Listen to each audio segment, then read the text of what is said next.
Nous étions 177 Français ce 6 juin 1944. Seulement 177 Français à participer au jour J. Nous venions des quatre coins du pays, de l'outre-mer et des colonies. Parmi nous, des Bretons, des Alsaciens et des Normands, des Français de Tunisie, de Nouvelle-Calédonie et d'ailleurs. Parmi nous, des hommes qui croyaient au ciel et d'autres qui n'y croyaient pas, des ouvriers et des bourgeois. Nous étions 177. On m'a dit, est-ce que tu veux aller au commando? J'ai dit, qu'est-ce que c'est que les commandos? Je ne suis pas au courant. On m'a dit, ce sont des unités spéciales qui font des missions. Bon, j'ai dit, d'accord, j'y vais. Beaucoup avaient été condamnés à mort par Pétain, hein, parce qu'on était déserteurs dans l'armée de la marine française. Hein. Donc, beaucoup de solidarité entre nous. Hein. Mais on était Français, pas de cœur simplement, on était Français pour défendre le pays, quoi. Hein. Ils ont demandé des volontaires pour faire des raids, quoi. Et c'est là que j'ai connu les commandos. Aujourd'hui, nous ne sommes plus qu'une poignée. Mais je me souviens de vous, mes camarades. Si différents, et pourtant si semblables. Tous mus par le même idéal, vaincre l'Allemagne nazie et libérer la patrie. Nous étions 177, seulement 177, à côté de 150 000 Américains, Anglais et Canadiens. Mais ce jour-là, nous étions toute la France.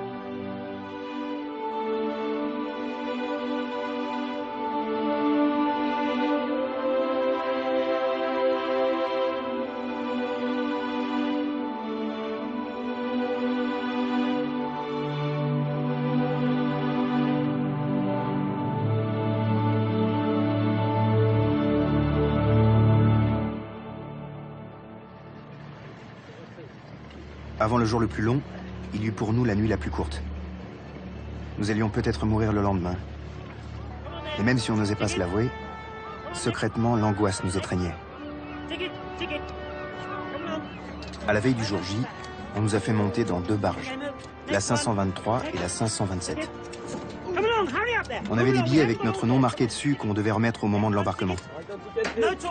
Alors il y avait des malins qui disaient en le donnant « No return ticket, please ». Pas de billet retour, s'il vous plaît. Nous étions impatients, souriant à la caméra du sergent Clag, un reporter de guerre qui allait nous suivre jusqu'en enfer. Nous allions débarquer en Normandie. Nous allions enfin libérer notre pays. C'était dans la soirée. On est descendu dans la cale parce qu'il n'y avait pas grand-chose. Et dans les barges, on était tellement serrés qu'il y avait une lumière tamisée. Il n'y avait pas une forte lumière. On a des barges qui prennent 90 bonhommes, qui font toute la traversée avec.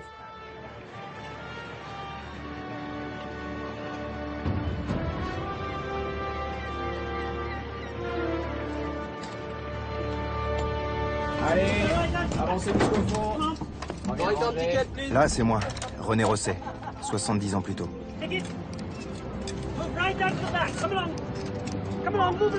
Parmi ceux qui embarquaient ce jour-là, j'étais le plus jeune.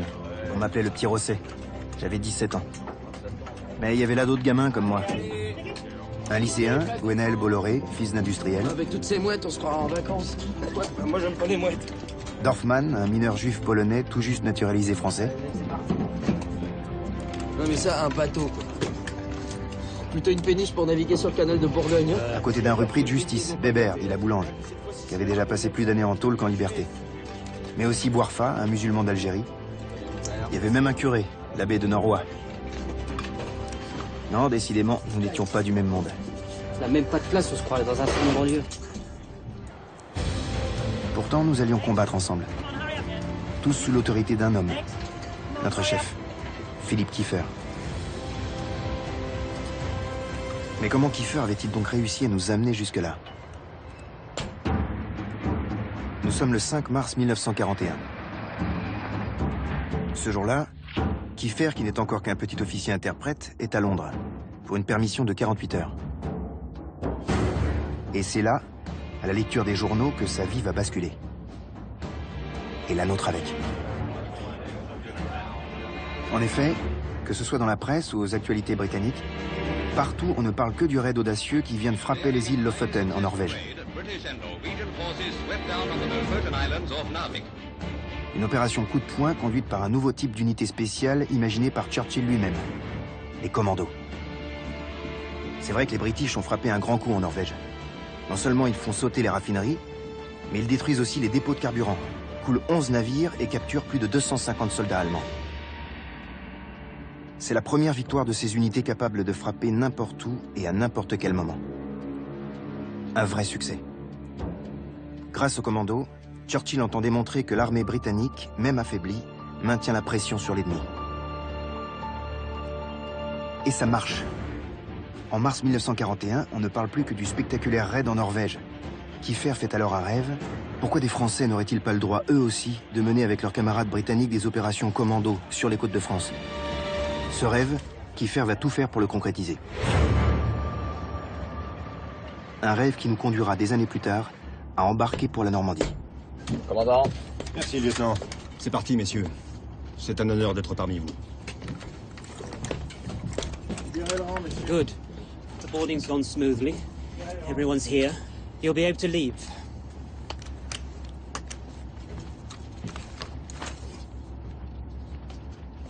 Kiefer, at 0 hour, it'll all be up to you.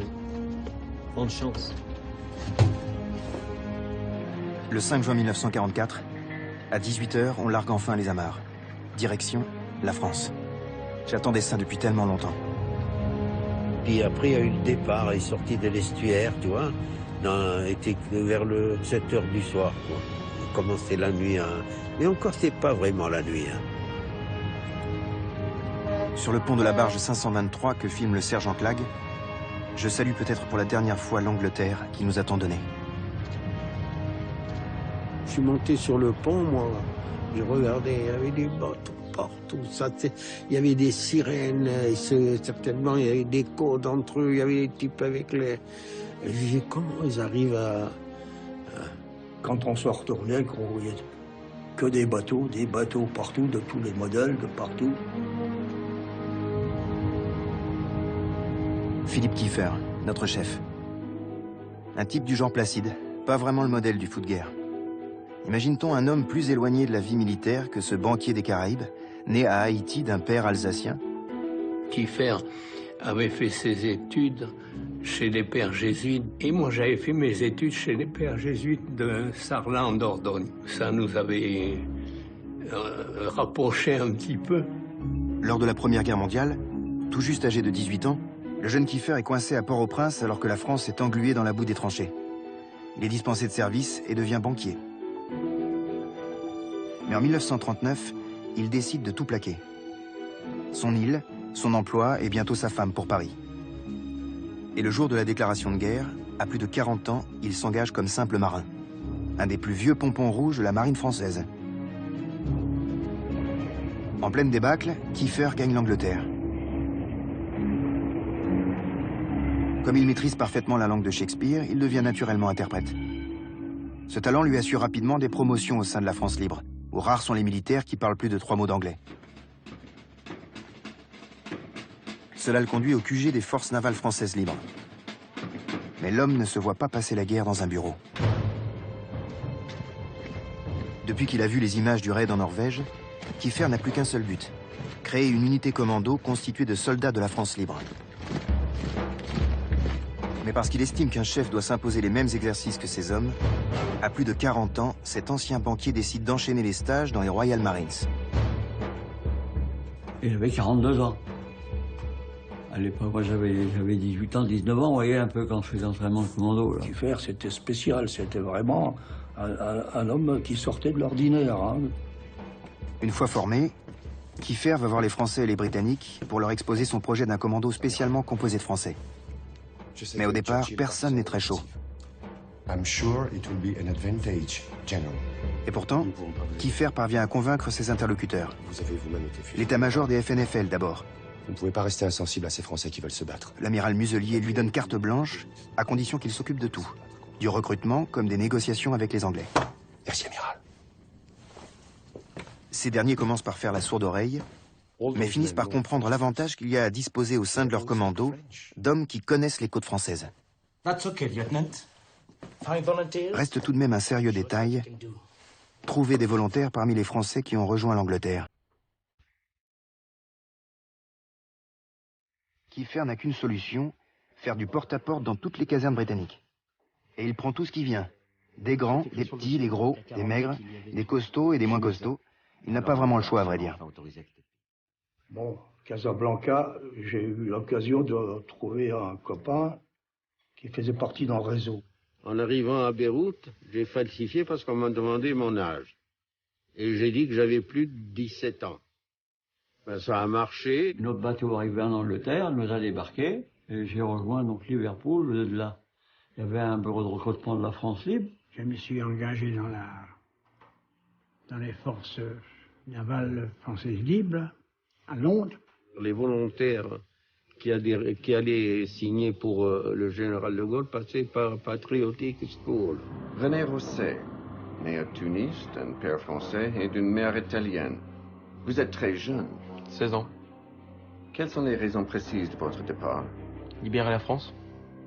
J'écoute Radio Londres tous les jours. Bon, en 40, j'étais dans l'armée française. Je faisais partie d'un bataillon d'artillerie. J'étais estafette motocycliste. Et puis, il se trouve qu'à Carantec, il y avait une filière d'évasion bien rodée. Alors, on est parti à 9 dans une petite embarcation, le Siltemord.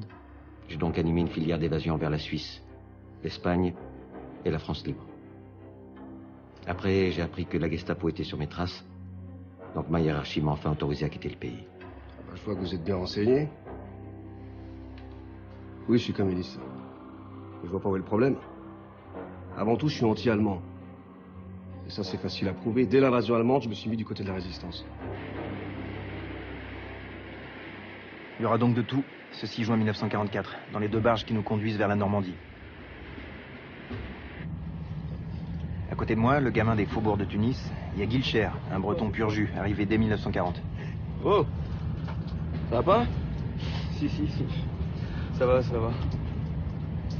Il y a 3 ans que je me les farcis, les Brits. 4 ans que j'ai pas vu mon vieux, tiens. La faute à De Gaulle. Boche, ouais. Devant, il y a Andriot, mon pote. Travailler pour les Allemands. Vous pouvez toujours courir. Il a fui le STO. Moi, j'avais 17 ans. Bon, et puis, il y a le vieux qui avait fait 14. Alors, je suis parti. Et sur l'île de Saint, là d'où je viens, en Bretagne, on est tous partis. Et ça, dès l'appel du général. Rejoindre l'Angleterre quand on est breton, c'est pas ce qu'il y a de plus compliqué. Certains ont été contraints à de plus longs détours. On n'a pas mis 3 ans à arriver, hein? L'important, c'est qu'on soit tous ici. Ouais. Hein, René? 880 jours. Eh ben, comme Chouteau. En effet, ceux qui ont fait le choix de passer par l'Espagne ont connu les geôles de Franco. Les prisons de Franco, c'était pas du tourisme.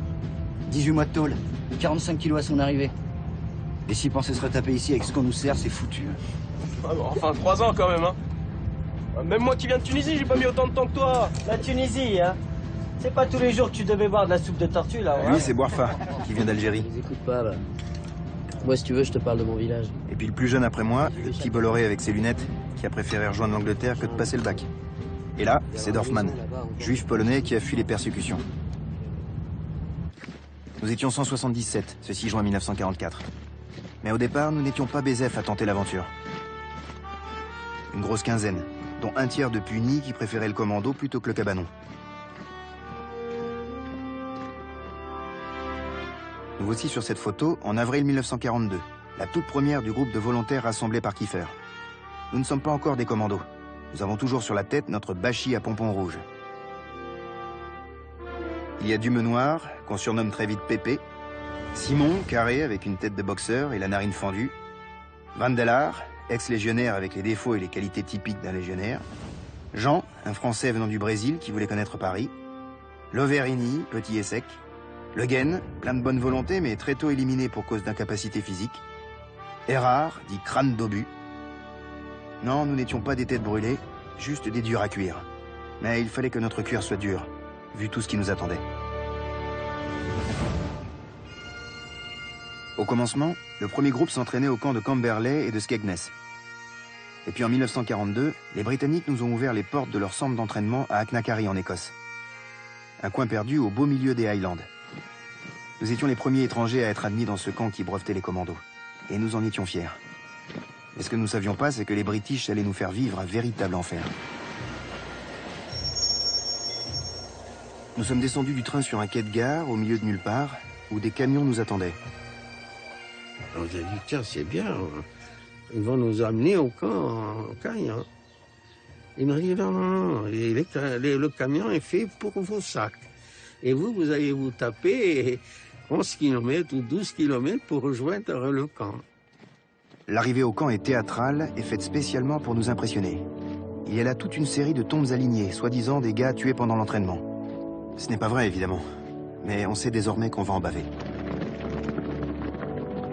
Aknakari, c'est une école de souffrance, d'endurance, car il ne se passe pas une nuit sans qu'on nous réveille et qu'on nous impose une speed marche. Tout était difficile, hein.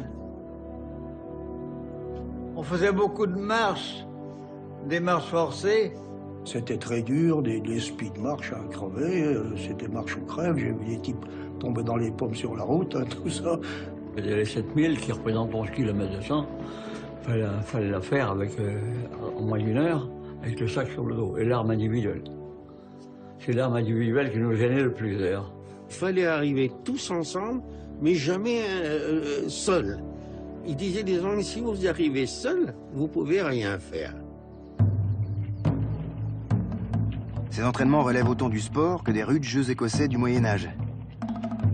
D'un côté des exercices à peu près traditionnels, d'autres plus curieux avec des troncs d'arbres ou des poteaux télégraphiques. Pour parfaire notre entraînement, on nous enseigne aussi comment neutraliser une sentinelle. Il faut être le plus rapide, le plus silencieux. Pour éviter que l'ennemi donne l'alerte, il faut le surprendre et l'exécuter en lui plantant un couteau dans le cou. On prend également des leçons de close combat, à main nue. À ce jeu-là, nous, les Français, on n'est pas les plus mauvais. Là, c'est notre ami Baloche qui nous fait une vraie démonstration. Ici, à Aknakari, il n'y a pas de seconde chance. La seule sanction, c'est l'exclusion. Tout était sélectif.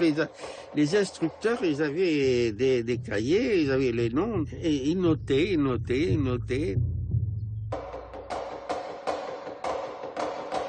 On doit tout apprendre, parce qu'un commando doit tout savoir faire.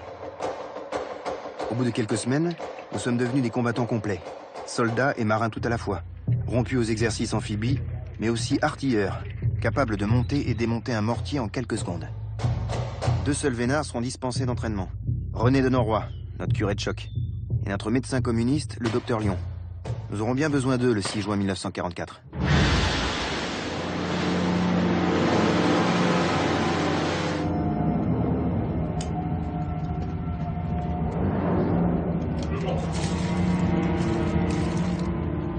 Nous n'avons pas tous le pied marin. Surtout que la mer n'est pas bonne. Entre le tangage, le roulis, la trouille, les odeurs de mazout et de vomi. Quelle nuit, bon Dieu. Il y avait Kiefer, il y avait Bourges, Pinedi et moi qui étions dans le carré des officiers. Et on allait souvent voir nos gars qui étaient à fond de cale. Et là, j'aime autant dire que ça sentait pas bon. Hein, parce qu'ils avaient été malades la plupart. Bien, donc, dès l'entrée dans l'Estrégal, ici, la rue de Lyon, 6 blocs, ça nous amène quasi ici. Commandant, vous m'avez fait demander. Asseyez-vous, de Norroy. Laissez-nous, messieurs.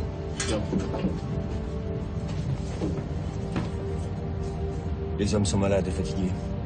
Ils commencent à être anxieux. Ils savent que leur tour n'est qu'on s'approche. Vous, ça va? Je vais bien, merci.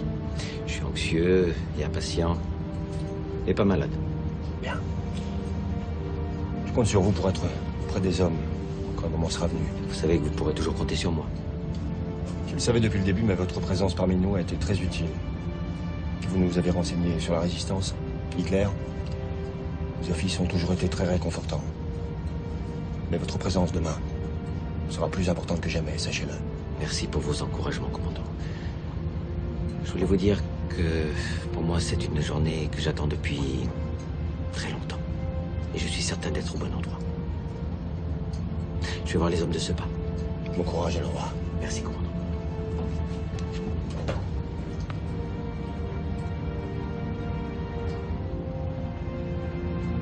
Seigneur,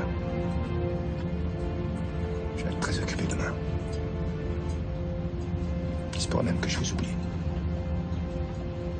Mais vous, n'oubliez pas. Pour être prêt un jour à affronter le pire, nous avons appris à être les meilleurs. À Aknakari, on a vécu l'enfer, mais c'est aussi là-bas que les Anglais nous délivrent notre béret vert. Ça y est, nous sommes désormais des commandos. Quelle fierté. Le jour où on nous remet ce fameux béret, signe de notre appartenance officielle à ces soldats d'élite, j'en connais plus d'un parmi nous qui a les larmes aux yeux. Nous en avons bavé, c'est vrai, mais nous y sommes arrivés. On était en tenue de matelot encore, là, on a touché l'équipement béret vert, compris la tenue anglaise, enfin, tout ce qu'elle a avec. Pour nous, c'était c'était autre chose, hein, ça changeait. On intégrait quelque chose de valable. Après, ils nous ont donné le béret vert. Quand on le méritait, quoi. Ils nous appelaient par leur nom et ils nous donnaient le béret vert. Ils nous disaient conservez-le le plus longtemps possible.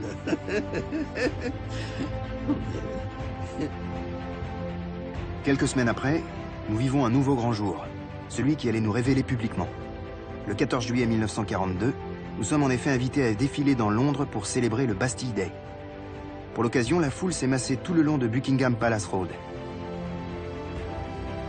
Parmi les Free Frenchies, nous sommes les plus applaudis, parce que nous sommes des commandos, les chouchous des Britanniques.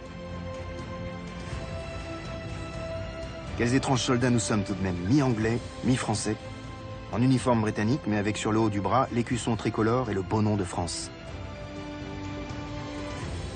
De Gaulle en personne vient nous passer en revue et nous saluer. Ce 14 juillet 1942, c'est bien notre fête.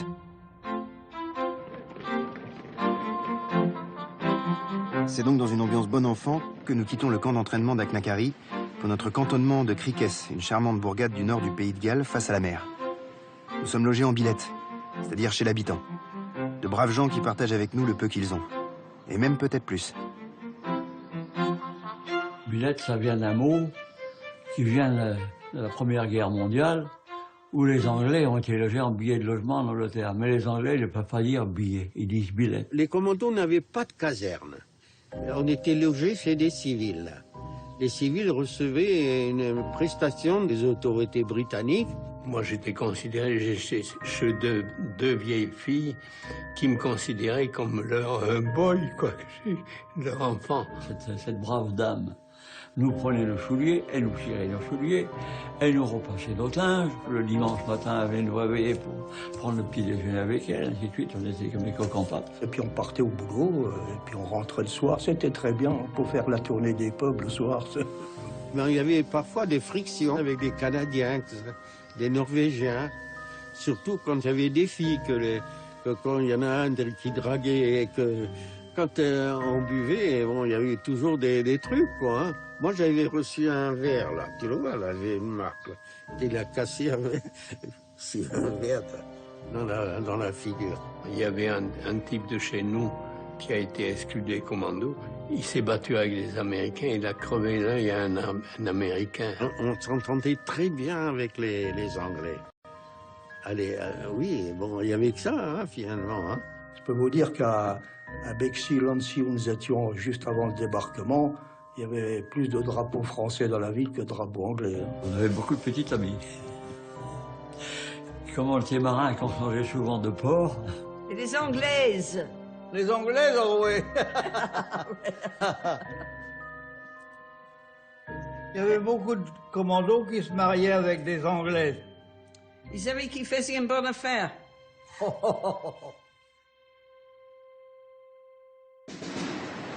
Elles nous manqueront le 6 juin. Messieurs, voici nos objectifs. Nous n'avons pas le droit à l'erreur, je compte sur vous. Après le débarquement, on pose tout le barda ici, à la colonie de vacances. Ensuite, le casino, il faut le prendre. Et ensuite, le canal de l'Orne avec le Pegasus Bridge. Vous prenez vos instructions auprès des chefs de section. Et ensuite, bon appétit et tâchez de dormir. Réveil, 4h30.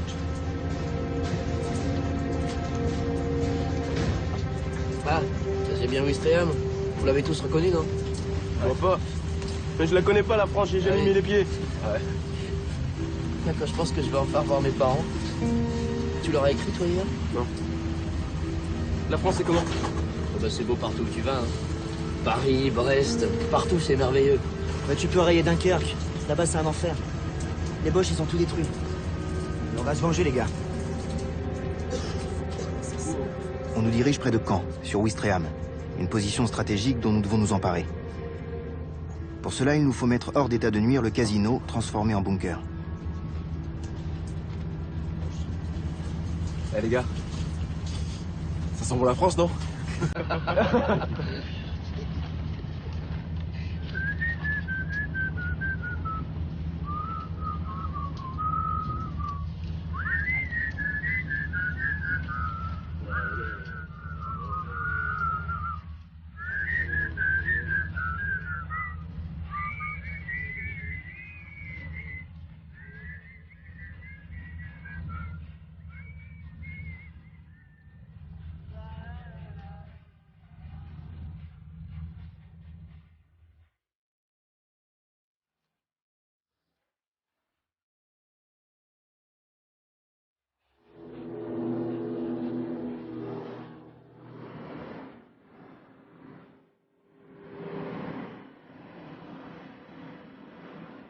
C'est vrai, ça sent si bon la France. Même si pour certains, notre cœur est resté en Angleterre. Marcel, là-bas, qui a fini la traversée à côté de moi, vient juste de se marier, alors qu'il a presque mon âge. Elle est jolie. Tu vas la revoir bientôt? Elle est anglaise. Je me suis marié hier pour régler les affaires. Regarde, elle est enceinte. C'est pas malheur, je casse ma pipe. Au moins l'enfant portera mon nom. Allez, donne-moi la photo. Eh, on a tous des girlfriends, non? Bigame et bilingue. Bigame peut-être, mais bilingue. Ah, t'as raison. Le béret de commando, ça suffit pour se faire comprendre. Pas dans les pubs, en tout cas. Faut dire qu'on n'était pas les derniers à chercher la bagarre. La boulange! C'est dormir.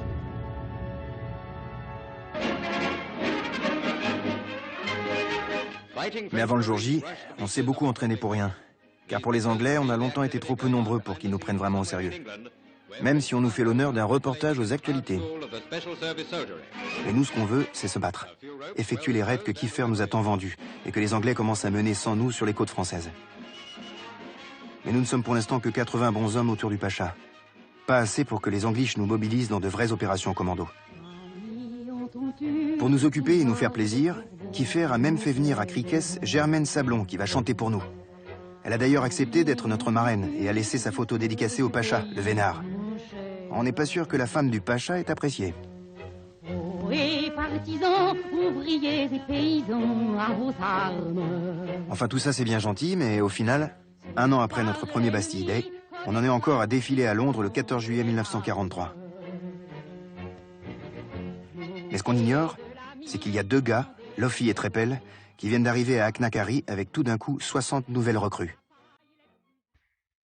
Avant d'arriver chez Kiefer à l'été 1943, Lofi, Treppel et leurs hommes s'étaient illustrés en Syrie et au Liban. Vous arrivez de Beyrouth. Vous étiez officier au 2e bataillon de fusiliers marins?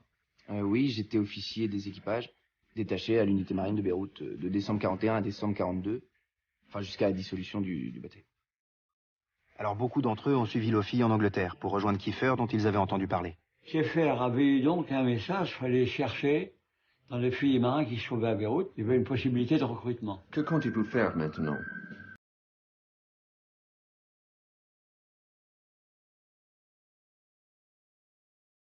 Sur les côtes atlantiques, en prévision d'un futur débarquement. À faire que de l'entraînement, on va nulle part, à quoi ça sert, quoi. Puis quand les raids sont là, le truc Fortitude est arrivé, là, les missions Fortitude, là ça a commencé à nous faire plaisir, hein. Là on sentait quand même que là on était utile à quelque chose. On est enfin envoyé sur les côtes pour faire des repérages secrets sur l'état des défenses allemandes.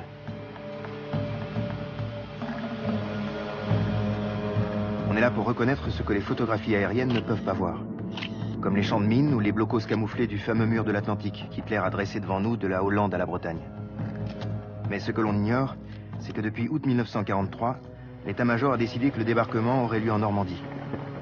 Désormais inclus dans l'opération de diversion Fortitude, les raids que nous menons ailleurs ne servent donc plus en vérité qu'à tromper l'ennemi. Mais ces fausses manœuvres ne font pas moins de vrais morts. Comme lors du dernier raid de février 44 en Hollande, d'où le capitaine Treppel et ses hommes ne reviendront jamais. Les corps ont été retrouvés, dénudés et martyrisés avant de mourir, quoi. total, tous ces raids qui précèdent le D-Day nous ont coûté 9 morts et 5 disparus. Des hommes qui nous manqueront le jour J. Commandant, c'est bon, tout est calme. Très bien. Tout va bien maintenant? Des combats, j'en ai livré beaucoup avant d'atterrir ici. Et à mon avis, demain sur la plage, on n'aura pas le temps de penser. Faudra tout faire à l'instant. Et je pense à Trépel dans ces moments-là. Oui, comme tant d'autres. Et tous ces raids auront servi pour aujourd'hui.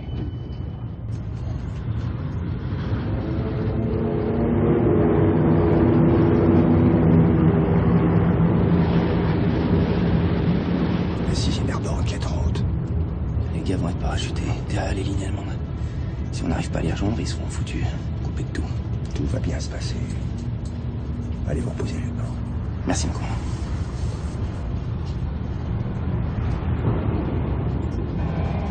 Parmi mes camarades, au fur et à mesure que la barge s'approche des côtes françaises, l'angoisse devient palpable. Enfin, on s'attend à combien de pertes sur la plage, là?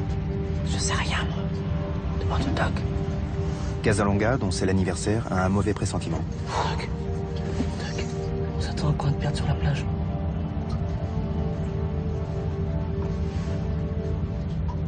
Quand on était au camp de départ, j'ai entendu un officier d'état-major.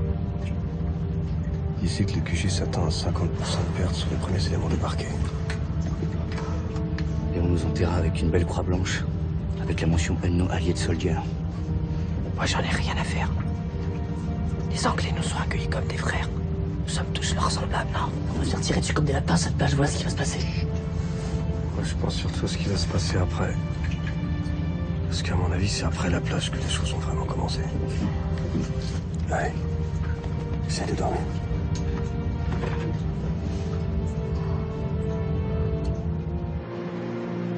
La peur. On avait appris à la connaître lors des incessants raids que nous avons menés sur les côtes en prévision de débarquement. Mais en mars 1944, les raids sont brusquement arrêtés. Et on comprend qu'on va enfin passer aux choses sérieuses. Oui, le grand jour est arrivé. On va débarquer. Sur ces images, ce n'est pas la Normandie, mais le nord-est de l'Écosse, où nous nous livrons à une dernière répétition dans des conditions plutôt réalistes. D'avril à mai 44, on ne fera plus que ça. Embarquement, débarquement, marche forcée. Et puis brutalement, fin mai 44, on nous conduit dans le sud de l'Angleterre, au camp américain de Titchfield, dans des camions bâchés. Il y a là des tentes à perte de vue et des prés pleins d'avions. Plus question de rigoler. Triple clôture de barbelés et garde en armes autour du camp avec pour consigne d'abattre tout homme qui chercherait à faire le mur. Et le premier qui essayait de sortir était tiré à vue, hein. Car les informations que j'en prenais, là, il ne fallait pas qu'ils soient divulgués, hein. Il ne fallait pas que ça sorte du camp. Hein. Pour éviter les idées noires, les ricains ont pourtant mis le paquet pour que les 150 000 Américains, Anglais, Canadiens, et nous, les 177 Français, se sentent bien. Et il y avait des grands cartons de paquets de cigarettes, des Navigut, des Chesterfield. Tout le monde pouvait prendre 2 ou 3 paquets, quoi. On mettait dans la veste parachutiste qu'on avait, quoi. En fait, on attendait, quoi. Seulement, personne ne sortait, il n'était pas question de sortir. On avait même du théâtre. On aiguise les poignards, on fait le plein de provisions, rations de survie, munitions. Et puis voilà qu'on nous distribue un peu d'argent. Bon Dieu, c'est des francs. 250 balles, dites donc. En tout, le paquetage fait 30 kilos. On est resté environ une semaine, un peu plus d'une semaine. Tous ces derniers jours d'attente sont mis à profit pour étudier les objectifs qui nous sont assignés. On étudiait sur les cartes en relief, des photos aériennes, mais il n'y avait pas de nom. Aucun nom, rien. Alors les types, les Normands, ils connaissaient, ils disaient, tiens, ça c'est l'estuaire de là. Putain, mais comment ils peuvent savoir, ces gens-là? On a dit après parmi nous combien ont reconnu le... Alors là, ils ont reconnu qu'on débarquait à Ouistreham. Et là, on nous a demandé de ne pas répéter à nos camarades britanniques qu'on débarquait. La plage attribuée aux Britanniques s'appelle Sword, et le secteur qui nous est imparti, Queen Red.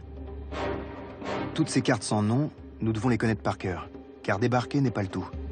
Nous avons une mission bien précise à effectuer une fois la plage dépassée. D'abord prendre en tenaille un gros blocos. Ensuite, faire la jonction un peu plus loin dans les terres avec les paras de la 6e Airborne qui auront sauté la nuit précédant le débarquement. Et de là, protéger la tête de pont alliée au moment de la contre-attaque allemande. Alors Kieffer nous rassemble. Il dit, ouais, maintenant vous connaissez les plans. Vous savez ce qui vous attend? Et oui. Et voilà, maintenant, il n'y en a peut-être pas 10 d'entre vous qui reviendront en traque, vous vous rendez compte? Oui, il dit oui. Celui qui ne veut pas partir, qui vienne me voir, j'en voudrais pas. Ouais. Tout le monde est parti. Le patron de toutes les unités de commando, c'est Lord Lovat, le plus jeune général de l'armée britannique, un Écossais. Le 4 juin, il nous fait rassembler 3000 bérets verts. Un beau discours. À la fin, il se retourne vers nous, les 177 Frenchies. Lord Lovat nous a réunis. Il a fait ce discours en disant en français, demain on les aura. Je dis à mes amis français, demain matin on les aura. Et évidemment, ça nous avait donné le moral. Nous voici souriant à la caméra de notre ami le sergent Clegg, prêt à en découdre. Ça y est, c'est le jour J.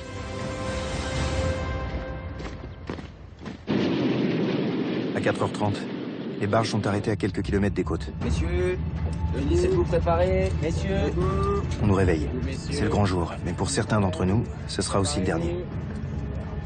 L'abbé de Norrois passe entre nous. Il s'approche de moi et me donne la bénédiction. La mort, on s'y prépare tous.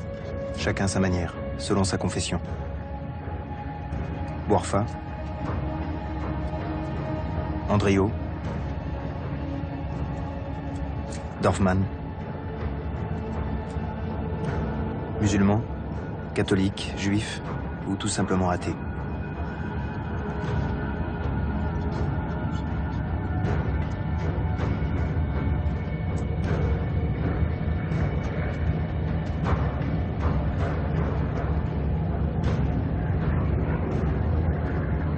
Le visage de mes camarades semble dur et vieilli.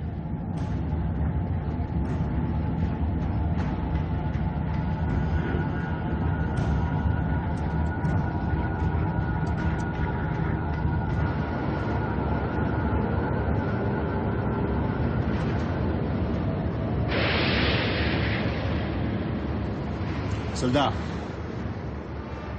vous qui venez de loin, Normandie, Bretagne, Corse, Algérie et de tous les coins de notre grand pays.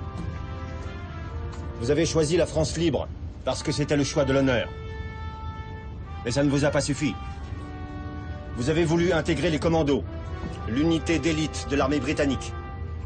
Et avec ce béret vert, vous êtes devenus de véritables machines de guerre. Vous embarquez pour la plus grande opération militaire que l'histoire ait jamais connue. Et n'attendez rien en retour. Ni honneur, ni médaille. Vous êtes là pour donner votre vie à la patrie. Parce que c'est votre devoir. Parce que c'est notre destin. Vous serez peut-être oublié. Mais sachez que moi, votre commandant, je serai fier de vous. Et puis un signal, sans doute, toutes les pièces d'artillerie, tout l'armement lourd s'est mis à tirer en vue vers la côte. Alors là, on avait l'impression des trains passaient en l'air, des obus, des croiseurs, des tirs qui passaient, tous. Alors sur la côte, la fumée, tout évidemment. Et quand nous avons été à bonne portée, à ce moment-là, les Allemands ont ouvert le feu. Ça a été à leur tour. Il y avait des obus partout qui tombaient autour de la barre. Comme ça. Mais encore, ça ne nous faisait pas peur. On y croyait tous à 100%. Hein. Bon, il y en a qui ont eu une position différente au débarquement, mais moi j'étais... Non, j'étais très, très calme. Très calme. Oh, peur. Peur et pas peur, quoi. On était gonflés pour un bloc. C'est d'abord à l'aviation d'entrer en scène. Puis c'est au tour de l'artillerie navale, dans un fracas infernal. Enfin, c'est à notre tour.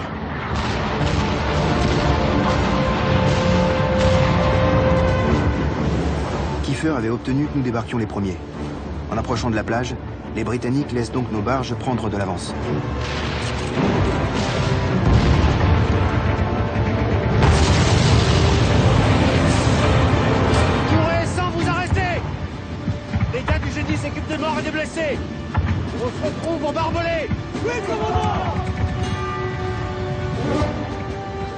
Alors nous, on avait des consignes très nettes. Pas s'occuper d'un blessé, il y en avait un sur la terre, le copain, le service médical qui suit derrière, il sera soigné, c'est pas ton problème, hein, tu ne pourras rien faire pour lui, et puis bon, tu continues à foncer.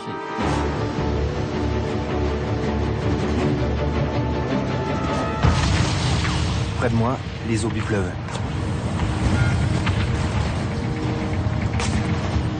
Il est 7h31, nous ressentons une grande secousse. Les barges viennent de s'échouer sur la plage. C'est l'heure, il faut y aller.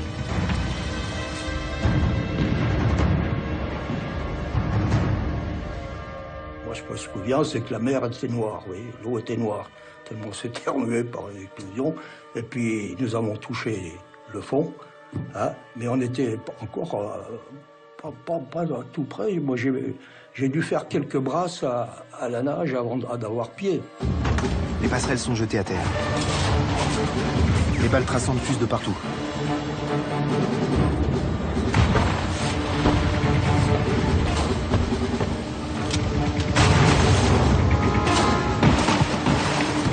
Mais la barge dans laquelle je me trouve reçoit un obus directement sur la passerelle. Ça commence mal.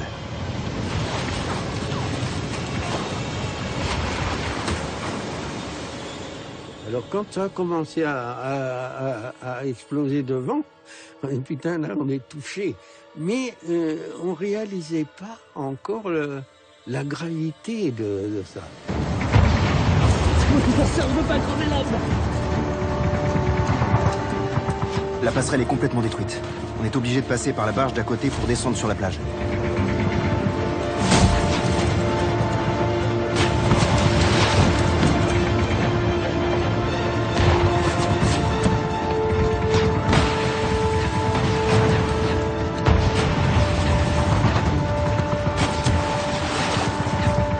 Mais certains semblent paralysés par la peur.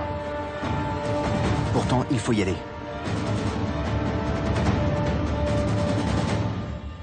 Et je suis descendu, et j'avais de l'eau jusque-là. Alors j'ai par tous les moyens de sauver mon fusil, là. On avait de l'eau jusqu'au cou. On était dans l'eau, toujours dans l'eau. C'est la vie des commandos. Et on a eu de la chance, tu sais, c'est qu'en tombant souvent, les snipers n'arrivaient pas à avoir la mire qu'ils voulaient. Et je pense que c'est ça qui nous a sauvés le plus. Et là, on court comme des dingues en haut de la plage. Et là, on court bien. Hein. Marie, quand t'es mouillé, mais personne ne se rappelle avoir été mouillé. C'est bizarre, personne ne se rappelle avoir été mouillé. Moi, je ne me rappelle pas tout. Hein. Je pose le pied en France pour la première fois de ma vie, dans un chaos d'enfer. Je cours sur la plage. Des bérets verts sont devant moi, d'autres me dépassent. Certains sont rapidement touchés.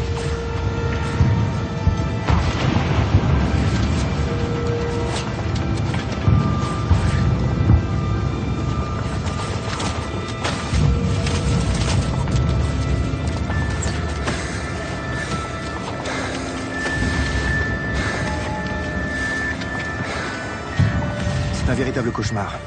Je reste tétanisé. Impossible d'avancer. Et moi, ce qui m'a beaucoup sauvé, je voyais des bérets verts devant. Je dis, putain, est-ce que c'est des Anglais, est-ce que c'est des Français? Non, c'était bien des types de chez nous, quoi. Et ça m'a donné le courage, quoi. Alors je reprends ma course, sans réfléchir.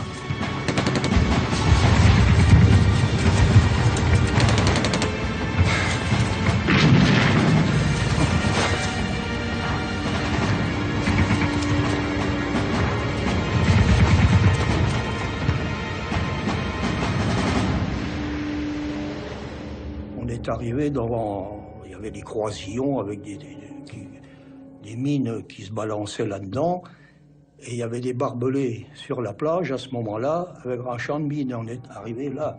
Alors, de toute façon, on était très chargés, tout trempé, pas question de courir, il fallait trouver des passages. Et les obus de mortier tombaient. On courait, on allait à droite et à gauche, je ne savais pas où on allait. Juste, C'est-à-dire qu'il fallait quand même chercher sa route, quoi. On a perdu notre chef de troupe, Bourges, et son adjoint Pinelli ont été pris, et une quinzaine de nos gars ont été pris. Et moi, j'ai perdu aussi de ma section, j'ai perdu un groupe de combat complet avec 14 hommes dedans. Moi, j'ai vu plusieurs, hein, certains qui étaient plus découverts que les autres. Alors, on les voyait, alors les Allemands les descendaient, ça c'est sûr. Les dunes se rapprochent, mais d'autres sont blessés ou tués à leur tour.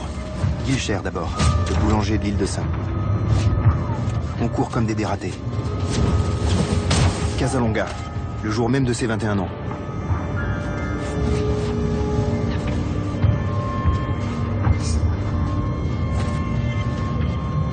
Puis c'est au tour de Boirfa d'être blessé. D'autres hommes sont eux mortellement touchés. Et une seule pensée, courir, courir, courir. Moi, j'ai été blessé tout de suite, pratiquement. J'ai peut-être fait 20 mètres sur la plage et un obus est tombé à côté de moi. J'ai été enveloppé par les flammes, soulevé, projeté. Et j'étais raide, j'étais pas le seul. Hein. Il y avait 3 morts et 6 blessés par cet obus-là. Restez à terre! Restez à terre! On atteint enfin les dunes. En quelques minutes, une trentaine d'entre nous est hors de combat, blessés pour la plupart. Même Kiefer a la cuisse déchirée par un éclat d'obus. On y va! Une fois les barbelés entaillés, on court jusqu'au point de ralliement, une ancienne colonie de vacances. Là, on dépose les sacs et on fait le compte.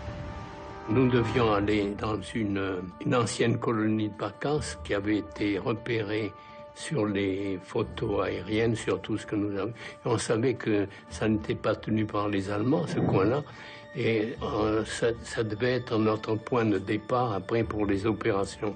Alors, mais seulement, il fallait y aller. Et c'est là qu'il y a eu l'appel des Kegen, des autres troupes, tout ça. Et on a commencé avec Coste, il y avait Serras, il y avait Olivier, il y avait Andriot, il y avait Gesneck, et il y avait écrit Artum Binnen.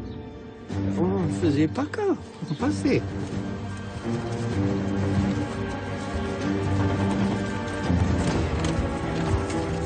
On dépose nos sacs et on se sépare en 3 groupes. C'est bon. Bolloré. Pose ton sac, Hubert. Allez, monsieur l'abbé, allez.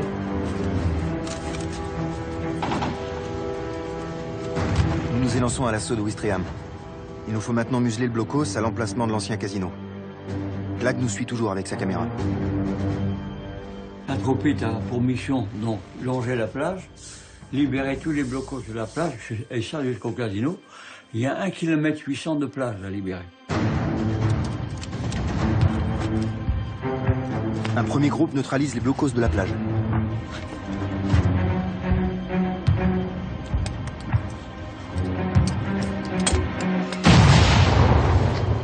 Un second groupe attaque les défenses allemandes à revers.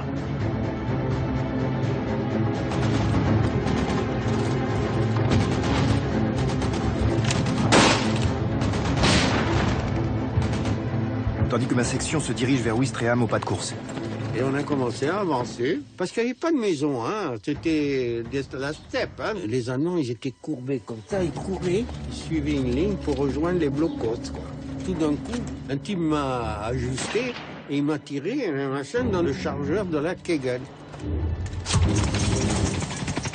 Le chargeur, il a pris feu, et les balles commençaient à...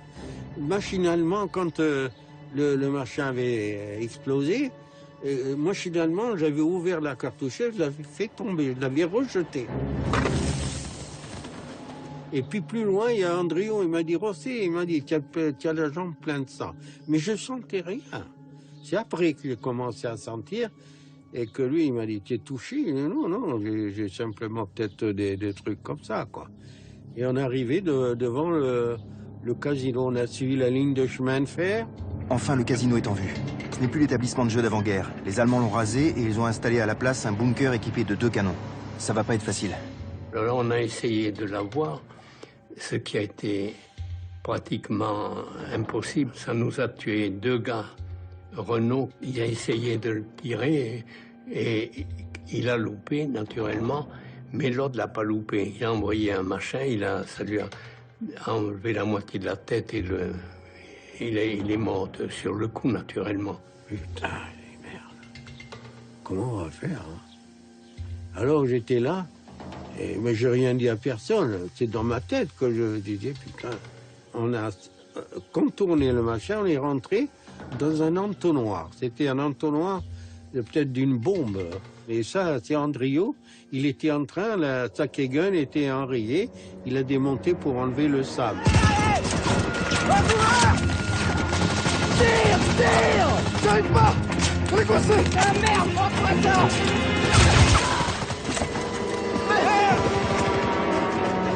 Repliez-vous! Repliez-vous! Fonce! Comme toi, regarde! Tu coupes!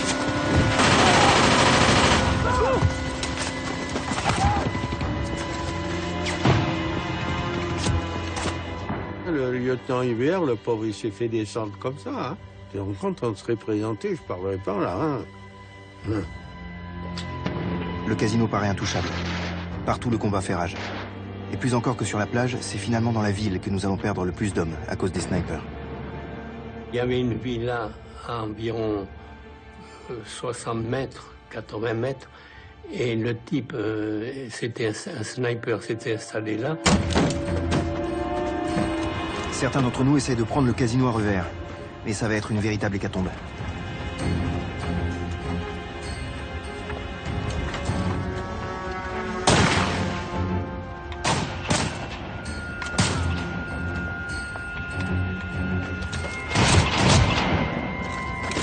Infirmier! Le sniper atteint là-bas, qui venait tout juste de se marier avec son anglaise.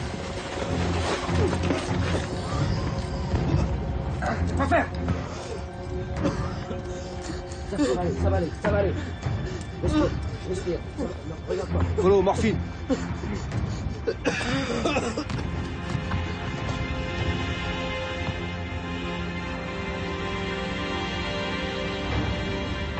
Le docteur Lyon et le petit Bolloré ne peuvent rien faire. Là-bas ne connaîtra jamais son gosse. Je te couvre et t'y vas! Vas-y!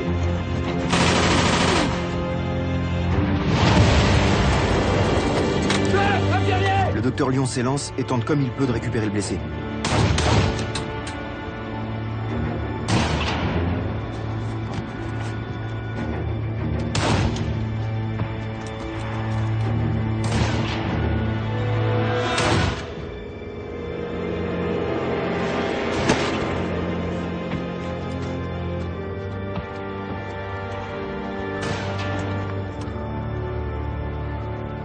Le docteur Lyon était ancien des brigades internationales, mais il avait été chirurgien, il n'avait pas fait la guerre. Pour lui, c'était son baptême du feu. Pendant ce temps-là, sur la plage, les blessés voient passer les autres vagues de débarquement. Je ne sais pas combien de temps après, j'ai été réveillé, si vous voulez, par un tremblement. C'était un Sherman qui sortait de l'eau, il venait sur moi carrément. Heureusement, un British qui passait devant le char, il a fait ça. Il y a un type qui a soulevé, qui a regardé, ils ont viré sur place. Et je pense que c'est le temps qui a servi à Kiefer pour aller attaquer le casino. Vous voyez, il a failli m'écraser. En ville, c'est un véritable jeu de massacre. Baissez-vous! On se fait tirer comme des lapins. Et c'est là que Kiefer entre en scène. J'ai vu arriver après Kiefer, qui s'est rendu compte aussi de la situation, et j'ai dit, oui, ben, je vais revenir avec un char.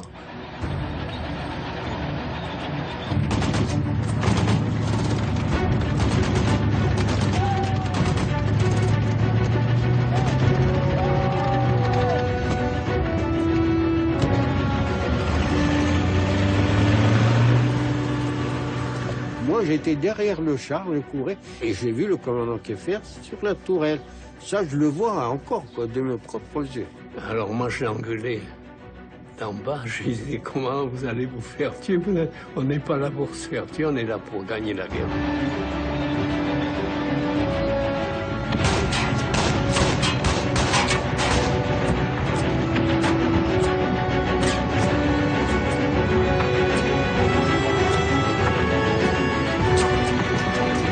l'abri des balles, on avance en direction du casino.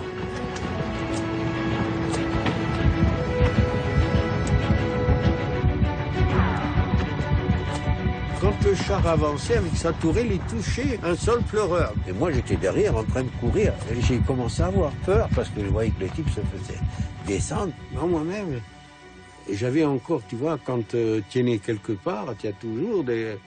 J'ai dit, putain, ils ont des eucalyptus, là. J'aurais dit ça à André, il m'a dit, putain, mais tu sors d'où, toi? Oui, moi, je ne savais pas un sol pleureur, je l'ai appris en France, hein, je ne savais pas que ça existait, moi, un sol pleureur.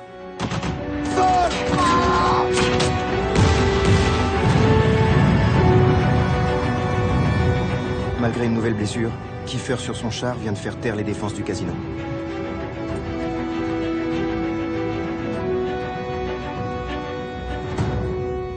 Tout de suite, le canon de 37 a été foutu en l'air et les canons de 88 aussi. Quand la tourelle a sauté, il y a des Allemands qui étaient aux alentours ils ont commencé à venir avec les mains en l'air. Ça, je les vois comme je te vois. Hein. Ils étaient autour, c'était des annexes du blocos qui se rendaient. Il est 9h30. Le secteur est complètement nettoyé. On capture alors nos premiers prisonniers. La première partie de notre mission est remplie. Et bien remplie. Les Anglais peuvent être fiers de nous. On a eu des ordres qui venaient du colonel Dawson, qu'on devait rejoindre nos sacs pour essayer de faire la jonction avec les parachutistes. Hein. Sur la rue du Léon, là, des fois quand je passe, ça me revient tout ça. Il y avait une personne avec 2 enfants. Alors ils ont eu peur. Ils nous ont vus, on était déjà maquillés, plus là-bas. Et alors les enfants, ils pleuraient pas, hein, ils nous regardaient. Hein. Alors moi, je leur ai dit, non, c'est le débarquement pour eux. Le débarquement, tu sais, les gens sur la côte, peut-être qu'ils avaient entendu de dire, bon, un jour, il y aura quelque chose, mais voir un truc comme ça, et puis, ils étaient sonnés avec les bombardements qu'il y avait eu. Hein.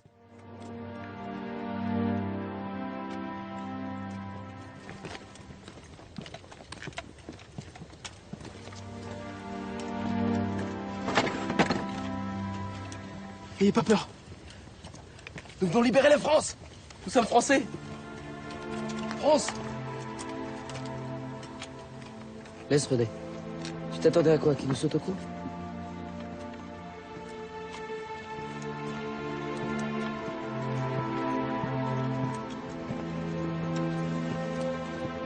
Et là, on repart, on avait laissé nos sacs, avec les vacances. C'est là que le seul prisonnier allemand qui a été tué, c'est au-dessus de la plage.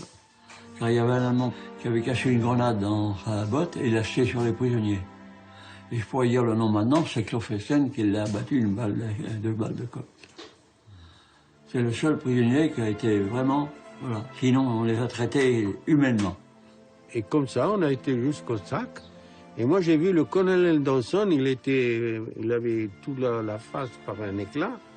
Et il nous a dit, les Français, vous avez fait des...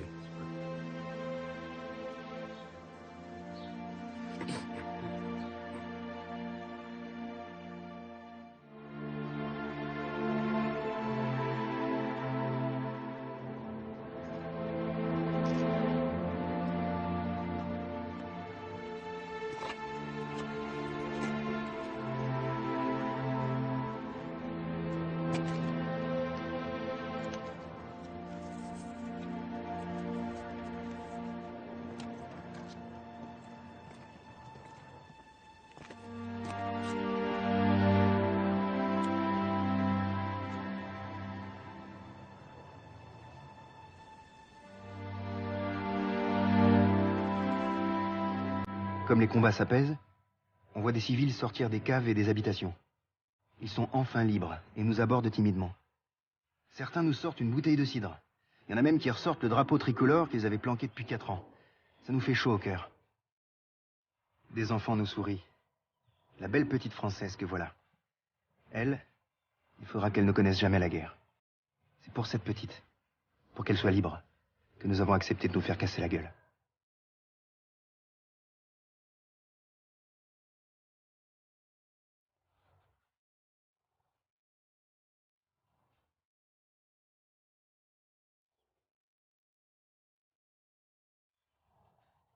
Mais nous n'avons pas le temps de nous émouvoir. La seconde partie de notre mission commence. Rejoindre les parachutistes de la 6e Airborne largués dans la nuit pour prendre le contrôle des ponts et des écluses. 6 heures à peine après avoir débarqué, on se remet en route.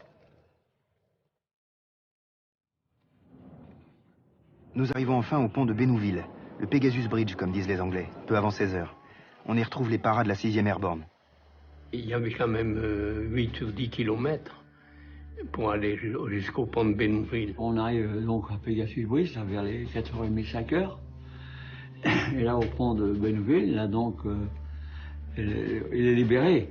Mais il est toujours sous les tirs des Allemands qui se trouvent dans le château de Bénouville. Les Allemands étaient encore à 500 mètres. Et ils pouvaient tirer, ils prenaient en enfilade, ils prenaient le pont en enfilade encore.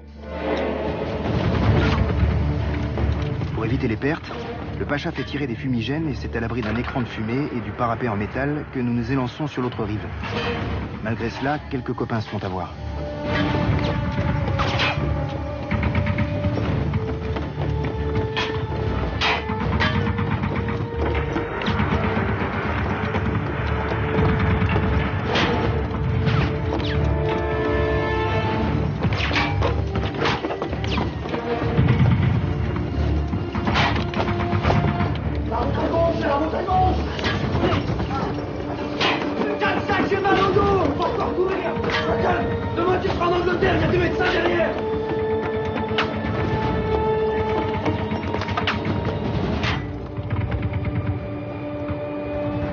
On a 4 blessés, dont Loffi, légèrement blessé. Et là, on continue ensuite donc jusqu'à Amfreville. Au soir du 6 juin, qui fut pour nous le jour le plus long, Amfreville nous apparaît enfin. Partout, nous tombons sur quantité de cadavres d'animaux, de chevaux, de vaches, d'Allemands. Il y a des cadavres partout. Faites gaffe, les corps sont peut-être minés. Ouais, c'est vrai. Faut alors quand même les enterrer, non? Putain, ça pue la mort. Ok, on les repère et on repasse demain. Taisez-vous, restez concentrés.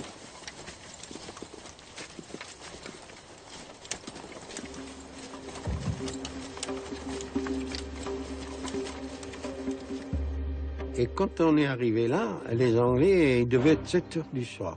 Parce que c'était ma première, soi-disant ma première nuit que j'allais dormir en France, quoi. Allez, va. Nos objectifs du D-Day sont atteints, mais nous avons 25% de pertes, morts ou blessés. C'était le prix à payer. Maintenant, il va falloir tenir, s'enterrer, se préparer à l'inévitable retour offensif de l'ennemi. La tête de pont est encore mince. On se met derrière Amfreville, et là on creuse nos premières tranchées, là. Pas très profonde le premier jour. Pour moi, ça a été... ça m'a marqué à Amfreville. Il y avait cette église qu'on savait que les snipers, la nuit, venaient et qu'ils allongeaient les types par l'église. Alors nous nous camouflons le mieux possible pour ne pas être repérés. Et tout ça sans notre chef. Depuis le 6 juin, Kiefer traîne 2 vilaines blessures. Bolloré l'examine et pousse à son rapatriement.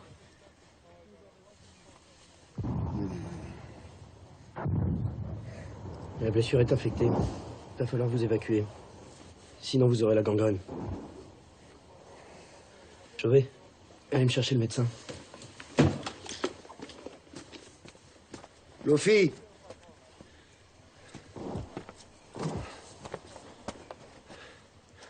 Malgré nos victoires, la situation reste difficile. Les pertes sont très lourdes. Mais les ordres restent les mêmes. Mourir plutôt que reculer. Prenez le commandement. Il faut que je me fasse soigner. Bien, mon commandant. D'après les dernières nouvelles, les Américains ont débarqué et sont bien implantés. La seule chose qui compte maintenant, c'est de garder nos positions afin d'empêcher toute riposte allemande. Et pour le ravitaillement? Il faudra faire avec ce que vous avez. Les Allemands savent-ils où nous sommes? Non. Sinon, on les entendrait. Ils nous cherchent, mais leurs tirs sont imprécis. Gardez les positions. Les renforts arrivent, et d'ici là, pas un coup de feu. Il est temps, mon commandant, la mission anglais vous attend. Monsieur, le lieutenant Loffi prend le commandement. Bonne chance. Et n'oubliez pas,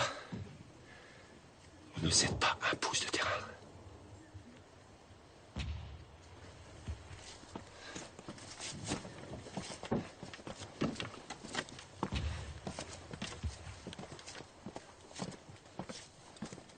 Sans celui qui nous guide depuis 1942, comment allons-nous faire pour tenir? Il passait des consignes de nous dire de ne pas dévoiler nos positions parce qu'on était en minorité devant les Allemands. Les Allemands, on pensait qu'ils devaient contre-attaquer tout de suite et puis ils ne l'ont pas fait. Ils ont attaqué que le 10. Il a fait passer le message à tout le monde. Tenez bon, je compte sur vous pour tenir les têtes de pont coûte que coûte. Et le 10 juin, le même jour qu'il est parti, il a dit il est parti juste à temps, il a eu la contre-attaque dans l'après-midi. C'était une contre-attaque très meurtrière. C'était la 21e SS Panzer. Et on a entendu le bruit, les bruits des chenilles, de chars. Tu dis, putain, qu'est-ce qu'on va avoir devant nous encore? Lors de la contre-offensive allemande, le sergent Clag est toujours à nos côtés et continue à filmer, au risque d'y perdre la vie. Dans 2 jours, l'auteur de ces images sera mort.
Le bombardement de nos positions a commencé à 8 h du matin et ne cesse plus depuis.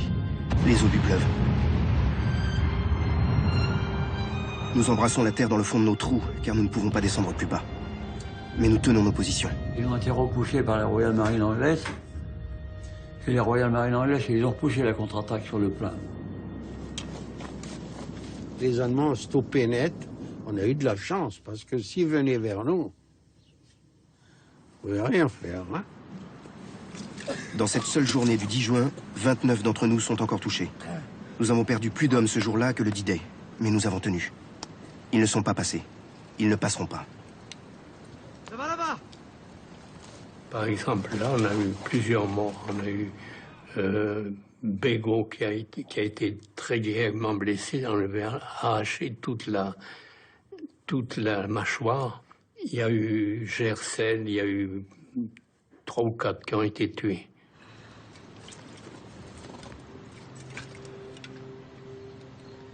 Mais si vous avez vu les champs de bataille après la guerre, quand ça a été terminé, il y avait des centaines de chars allemands et anglais qui étaient démolis, qui avaient partout. Et pendant plus de 2 longs mois, nous allons continuer cette déprimante guerre de position qui nous laisse sur les nerfs. Le jour, nous nous planquons, nous nous habitions même aux obus, mais la nuit, nous multiplions les incursions derrière les lignes ennemies.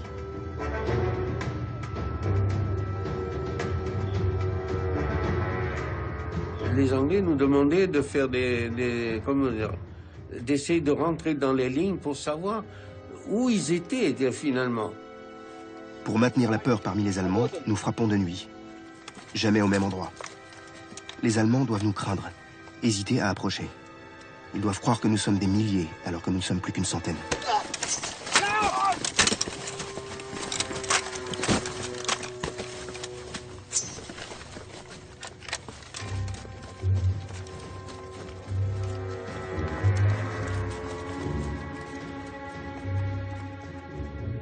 Alors on demandait des volontaires ou des gens qui voulaient, enfin des commandos qui étaient prêts à... Mais la plupart étaient tous volontaires pour y aller, hein. Mais nos incursions ne sont pas sans danger. Georges Zickel, blessé lors d'une patrouille, n'a pas pu revenir. Les Allemands l'ont attrapé.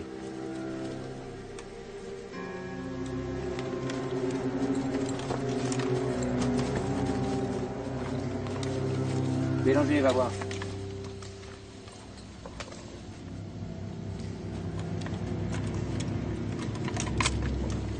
Il est peut-être piégé.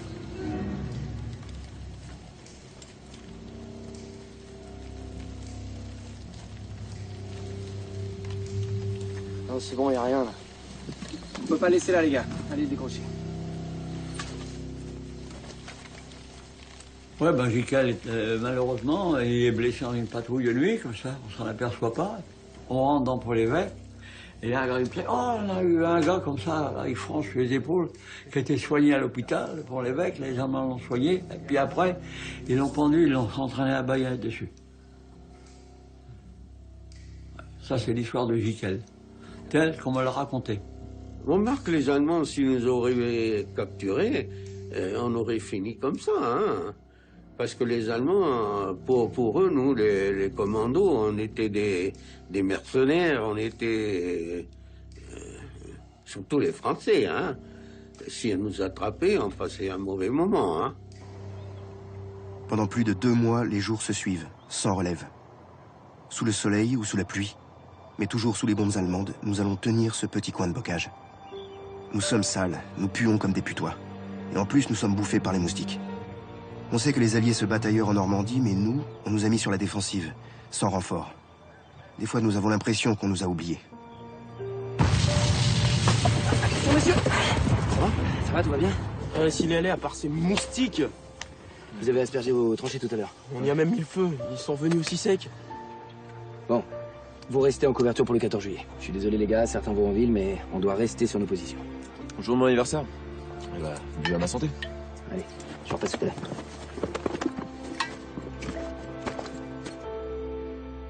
Tout de même, le 14 juillet 44, pour célébrer la fête nat, on a laissé une poignée de copains en couverture et on s'est rassemblés autour de l'église d'Anfreville, à moins de 400 mètres de la ligne de front.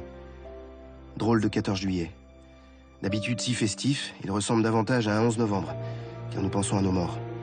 Le vieux curé de la paroisse a parlé longuement, mais nous n'avions d'oreille que pour l'abbé de Noroy, notre aumônier des commandos. Lui, c'est un camarade. Il sait trouver les mots. C'est le Noroy qui l'a baptisé, ce petit monument 14 juillet 44. Les Boches étaient à 200 mètres, hein. 200-300 mètres, là. Et ils ont fait le monument de la Libération, le petit monument qui se trouve sur le plein, là. Ah, si De Gaulle était venu nous voir à un moment ou à un autre, nous l'attendions comme le Messie. Mais il n'est jamais venu. Il avait pourtant débarqué le 14 juin à une dizaine de kilomètres seulement de Ouistreham. Il s'est rendu à Bayeux, prendre un bain de foule et faire de la politique. Nous l'ignorions, mais il n'avait pas été tenu au courant du jour et de l'heure du débarquement. Et il en voulait à Roosevelt et à Churchill pour ça. Et il bataillait ferme pour que les Américains ne placent pas la France sous leur administration provisoire. Alors honorer une centaine de soldats sous uniforme et commandement britannique, ça pouvait attendre. Taisez-vous là. Ça tombe pas loin. C'est pour nous, là? C'est sûr, ça va pas recommencer. Baisse-toi où tu vas comme ça. Je vais voir ce qui se passe. Mais baisse-toi, on voit que toi, tu vas te faire tirer comme un lapin. Aucune chance, ça peut tirer. Il est fou. C'est la bière. Oh, le feu d'artifice. Le général de Gaulle est venu le 15 à Bayeux. On était encore à Anfreville. C'était le moment où il y avait ces contre-attaques, là. De Gaulle, c'était le bon Dieu, quoi, pour nous. Alors, on s'étonnait qu'il n'était pas venu nous voir. Il était à quelques kilomètres d'Anfreville. Il aurait pu quand même faire un petit saut et de venir nous encourager, quoi. Tout le monde disait ça, hein. La plupart des commandos pensaient à ça. Ça va péter. Non, je déconne. Mais pour nous, qui ne savions rien des grandes manœuvres politiques, c'était dur. Surtout qu'on s'engluait dans cette bataille de Normandie. La fameuse, hein. À bouffer des rations en boîte qui nous sortent par les yeux. Attention, monsieur. Je peux avoir un peu de soupe? Je peux? Merci, comment? Non. Ah, c'est meilleur qu'hier? J'y ai simplement mis une petite touche. Qu'est-ce qu'il m'a dit, Gans? Alors, justement, il faut envoyer une patrouille. Il me faut 2 volontaires. Tu viens, on va faire un tour chez les Schleux? Pas de refus? J'avais justement besoin d'une petite balade digestive. Et pour les autres, tu leur dis, régime de nuit, 1 heure de repos, 1 heure de garde. Et sur le qui-vive. Allez, les gars. Bonne balade, hein? D'ailleurs, je te ramènerai les champignons. puis soudain, à la mi-août, alors que Kiefer nous a rejoints depuis quelques semaines, tout s'accélère. L'offensive généralisée des Alliés fait éclater les lignes ennemies. En quelques jours, le front allemand s'écroule. Il craque de partout. La bataille de Normandie touche en effet à sa fin, ouvrant la voie à la libération de Paris le 25 août. Nous restons en Normandie, mais 4 d'entre nous foncent sur la capitale, histoire de voir ça. Oui. Commandant, un courrier pour vous. Le pacha ne le disait pas, mais lui aussi avait hâte de marcher sur Paris pour retrouver son fils, Claude. Il ne le reverra jamais.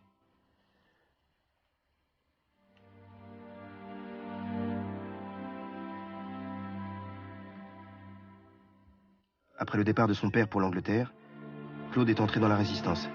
Il a été fusillé par les Allemands dans une forêt de Seine-et-Marne au moment de la libération de Paris. Il avait 21 ans. Un temps, on sent le pacha qui vacille. Nous lui avons écrit une lettre de condoléances et tout le commando l'a signée. C'était tout ce qu'on pouvait faire. C'est alors, début septembre, que la campagne de France prend fin pour nous. On a jugé que nous en avions assez fait. Sur les 177 qui avaient débarqué, nous n'étions plus que 40 à ne pas avoir été blessés. Andrio et moi étions de cela. Maintenant, on pouvait commencer à penser à l'avenir. Remarque, on peut dire qu'on a des sacrés vénards. On n'a pas eu de blessures, seulement des égratignures, alors. Qu'est-ce que tu vas faire une fois démobilisé? Je sais pas. Me marier, trouver un boulot, fonder une famille, quoi. Et toi? Aucune idée. Tu sais, j'ai tout laissé en plan. Faut que je reprenne le train en marche, comme on dit. T'y arriveras. Ah, tiens. Je lui disais toujours, tu sais, j'ai pas encore 18 ans, je ne voudrais pas me faire descendre. Marcel Derrien me disait, mais René, tu vois, tu as réussi à avoir tes 18 ans à Buzzville. J'ai eu 18 ans à Buzzville. Puis de là, bon, on est rentré en Angleterre. En Angleterre, nous pouvons enfin souffler quelques semaines. Retrouver nos girlfriends, voir les copains à l'hôpital. Mais on nous remobilise rapidement pour une nouvelle mission.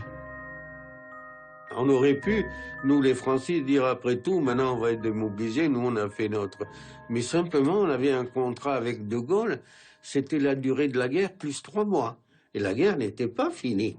Dans la nuit du 1er novembre 1944, on nous envoie débarquer à nouveau, mais en Hollande cette fois-ci. Sur le front, les troupes alliées avancent tellement rapidement qu'on nous envoie prendre un port, le port de Flessingue, pour raccourcir les lignes de ravitaillement. Mais là, fini le bocage normand. On va se battre en pleine ville. Et face à 12 000 Allemands, à ce qu'on nous a dit. De notre côté, on n'est que quelques centaines de bérets verts. Alors on fait pas dans le détail. La section de notre boulot, c'était d'aller à un certain carrefour dans la ville, de s'installer là et d'empêcher des renforts pendant que les autres prenaient possession de la ville. Mais bon, Flessingue aussi, ça a été dur parce que ça a tiré de partout et on voyait rien du tout. Alors, quand on prenait les avenues, c'était là que Monceau a été tué et Neuvaine. Ils ont voulu traverser l'avenue, ils ont été tous les deux... Ils sont morts, quoi. Hein. Et alors, on rentrait dans les immeubles et on avait des petites briquettes de TNT pour casser les cloisons, pour passer entre les immeubles par les cloisons, quoi. En 2 jours de combat, on conquiert la ville et c'est par milliers que les Allemands sont faits prisonniers. Nous, on compte encore 5 morts parmi les commandos français. Mais pour l'état-major, quel succès! En mars 1945, la reine des Pays-Bas de retour d'exil nous choisit, nous, les bérets verts français, pour l'escorter dans sa visite de l'île de Walcheren reprise à l'ennemi. C'est ici que nous avons appris la nouvelle de la capitulation allemande du 8 mai 1945. Et nous, on nous a rapatriés en Angleterre pour nous démobiliser. C'était terminé pour nous. Une quarantaine d'entre nous ont tout de même la joie d'apprendre qu'ils sont envoyés pour parader enfin dans les rues de Paris, le 25 mai 1945, avec autant de nos camarades britanniques. Cette fois, c'était la fin. La guerre était terminée et le commando dissous 2 mois plus tard. On n'entendra plus parler de nous. Si un tiers d'entre nous s'engage dans l'armée, les autres retournent à la vie civile. Mais ça n'a pas toujours été facile. Retour à la vie civile, bon, on nous a largués en Angleterre, on nous a donné un papier pour rentrer en France. On dit salut les gars, hein. On n'a pas dit démerdez-vous, mais c'était tout comme. Je dis souvent, ils ont eu autant de courage après-guerre qu'ils n'en ont eu pendant la guerre. Quand tu prends le petit Rossel avec il a menu après la guerre, ça n'a pas été triste non plus. Il était comme nous, SDF. Je me suis trouvé seul parce que j'avais aucune attache, je connaissais personne. Et il y avait ce rendez-vous là à la mode piquée de Madame Doula. Alors elle m'a dit, vous savez, j'ai un hôtel là où les commandos viennent.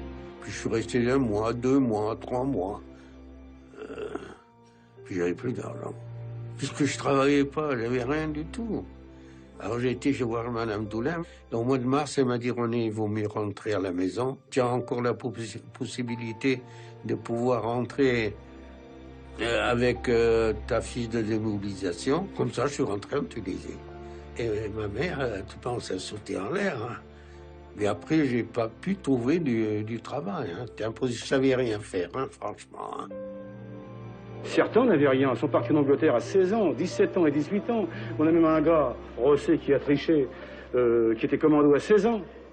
Il disait qu'il avait 18 ans. Vous comprenez? Alors ces gars-là n'avaient pas de métier en guerre. Oui, on pensait d'avoir une nouvelle société, d'accord, mais que tout le monde ait pu s'y contribuer, tandis que à ce moment-là, il n'y a que les officiers qui ont tiré leur part de gâteau et ils ont laissé les hommes se démerder par leurs propres moyens. Bon, alors William, on va au bureau boulevard Excellence. Oui, monsieur. Ça n'a pas présenté de problème théorique, mais enfin, pratiquement, il y avait une période de réadaptation.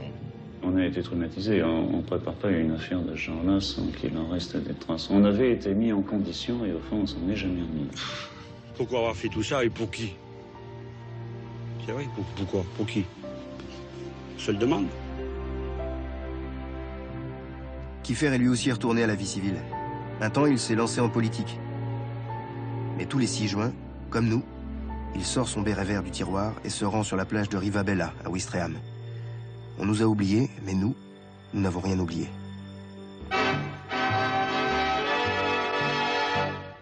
Quelques années plus tard, Hollywood, qui n'a pas son pareil pour flairer les belles histoires et reconnaître les héros, fait appel à Kiefer. En 1961, lors du tournage du Jour le plus long, Daryl Zanuck lui demande de superviser la mise en scène de la prise du casino de Ouistreham par les Français. Que pensez-vous du personnage tel que Zanuck veut nous le dépeindre dans le film? Est-ce que vous pensez qu'il correspond exactement à ce que vous étiez quand vous étiez à la tête de ces commandos? Je suppose que oui. Naturellement, si vous lisiez mon livre Béret Vert, vous pourriez voir que l'entraînement que nous avons eu était absolument formidable. Et je dois dire que c'est grâce à cet entraînement que nous avons pu quand même passer une journée comme le 6 juin, qui était extrêmement dure. Et réellement, quand on y songe après, je ne croyais pas qu'on aurait pu donner tellement de résistance. Sa dernière apparition publique a lieu le 25 septembre 1962, à l'avant-première du film.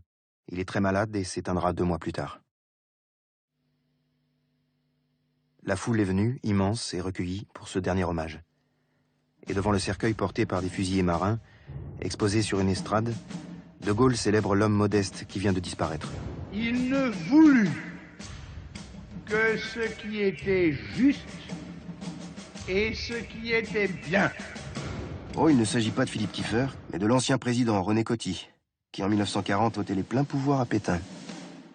La veille, dans un petit cimetière du Calvados, Kiefer a été inhumé avec moine Barnum.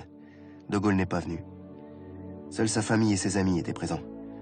Le colonel Dawson et nous, les vieux commandos, fidèles comme hier. On ne peut pas oublier, et pourtant si. La France gaullienne cultive plutôt l'amnésie à notre égard. Et comment ? De Gaulle, qui en veut toujours aux Alliés de ne pas avoir été prévenu du débarquement, ne se rendra jamais en Normandie. En revanche, le 15 août, il préside la commémoration du débarquement de Provence. Mais il est vrai que ce débarquement est d'abord l'œuvre des FFL et non des Alliés. Ce 15 août, c'est la France libérée par elle-même qui s'auto-célèbre une fois de plus. Nous étions tombés dans le trou noir de l'histoire. 177 hommes au total. Et puis, avec le temps, le mythe de la France libérée par elle-même s'est déchiré et on a commencé à se souvenir de nous. Le premier à avoir inauguré un monument en notre honneur à Ouistreham, c'est Mitterrand. Puis Jacques Chirac a décoré les derniers d'entre nous de la Légion d'honneur en 2004, 60 ans après les faits. Le commando français du débarquement reçoit le symbole de la reconnaissance de la nation. Il paraît qu'en attendant longtemps, c'est meilleur, il paraît. Enfin, bon, tout arrive dans la vie, hein. Faut pas désespérer, hein. Les Français du commandant Philippe Kiefer furent les premiers soldats... Devant nous, les oubliés, désormais les présidents s'inclinaient. Ça faisait tout drôle, après tant d'années.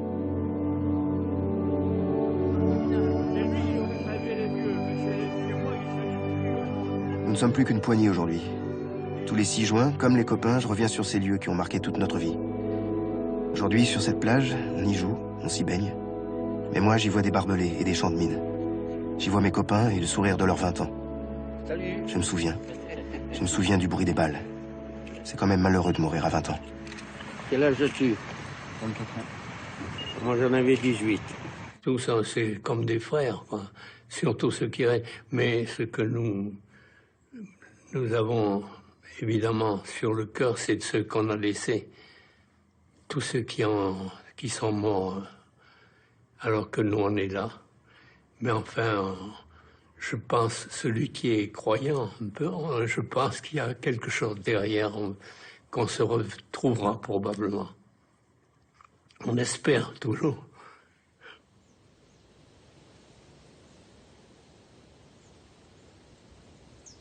Je me souviens de vos rires, de vos coups de gueule, de vos blagues. Je ne vous ai pas oubliés, mes camarades, mes frères.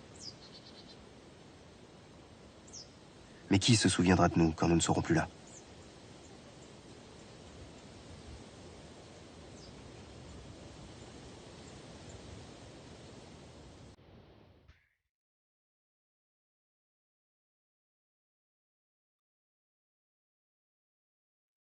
Nous étions 177. Nous venions des 4 coins du pays, de l'outre-mer et des colonies. Parmi nous, des ouvriers et des bourgeois, des hommes qui croyaient au ciel et d'autres qui n'y croyaient pas. Nous étions 177, si différents et pourtant si semblables. Nous étions 177 ce 6 juin 1944.